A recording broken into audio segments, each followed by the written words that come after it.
விகடன் இணையதள பக்கம் முடக்கப்பட்டதை நீக்க மத்திய அரசுக்கு உயர்நீதிமன்றம் ஆணை பிறப்பித்திருக்கிறது. அதனை முக்கிய செய்தியாக நாம் பார்க்கிறோம். ஆனந்த விகடனின் இணையதள பக்கம் முடக்கப்பட்டதற்கு பல்வேறு கண்டனங்கள் எழுந்த நிலையில் அது சார்ந்த வழக்கில் உத்தரவு பிறப்பித்திருக்கிறது சென்னை உயர்நீதிமன்றம்.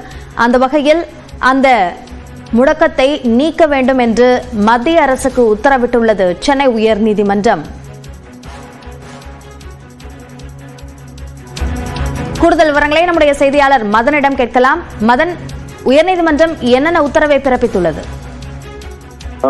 அமெரிக்க அதிபர் டொனால்டு டிரம்புக்கு அருகில் பிரதமர் நரேந்திர மோடி சங்கிலியால் கட்டப்பட்ட நிலையில் அமர்ந்திருப்பதை போன்ற ஒரு கார்ட்டூன் சமீபத்தில் அந்த விகடனின் அந்த இணைய இதழான விகடன் பிளஸ் வெளியிடப்பட்டது. இந்த கார்ட்டூன் தொடர்பாக தமிழக பாஜக தலைவர் அண்ணாமலை கொடுத்த புகாரின் பேரில் அந்த விகடன் இணையதளம் கடந்த மாதம் 15ஆம் தேதி முடக்கப்பட்டது. இந்த நிலையில்தான் தொலைத்தொடர்பு துறைக்கு மத்திய தகவல் தொடர்பு அமைச்சகம் அளித்த அந்த பரிந்துரையின்படி விகடன் பத்திரிகை இணையதளம் இந்தியாவில் முடக்கப்பட்டதாகவும் தெரிவிக்கப்பட்டது.